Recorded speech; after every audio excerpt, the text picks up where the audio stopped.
Les bandes indiquées au sol sont bien là, mais depuis un mois, elles ne servent plus à grand chose. Les rescapés à 4 roues sont assez rares. Ce skateboard, par exemple, mais vous en conviendrez, le rythme est différent, plus lent et moins polluant. L'annonce avait été faite avec beaucoup d'enthousiasme, mais aujourd'hui, la ville fait machine arrière. Dès demain, le bois de la Cambre ouvrira partiellement aux voitures. Un accord qui tient compte d'un équilibre. Un équilibre entre la fonction récréative du bois, qui est fondamentale pour nous. Beaucoup de Bruxellois n'ont pas d'espace vert, n'ont pas, dans leur quartier, n'ont pas de balcon, n'ont pas de jardin. Et le fait aussi qu'il ne faut pas asphyxier Uccle. Et oui, pendant le confinement, pas de problème de circulation, mais depuis une semaine, la chaussée de Waterloo bouchonne encore plus que d'habitude. Des pétitions ont été lancées d'abord pour rouvrir le bois aux voitures, ensuite pour le laisser fermer. Finalement, un accord a été trouvé, la partie nord rouvrira demain, la partie sud, autour de Lac, restera fermée.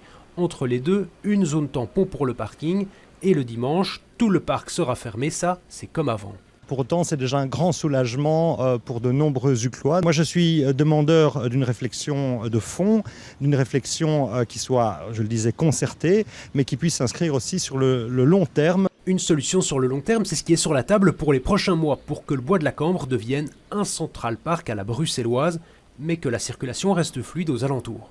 Il y a un plan qui est décidé au niveau régional, on a dit qu'on voulait bien se mettre à table en effet pour l'étudier. Il va encore un pas plus loin, il va réaménager l'espace, ça veut dire qu'à terme, près de 80% du bois sera uniquement consacré à l'activité récréative.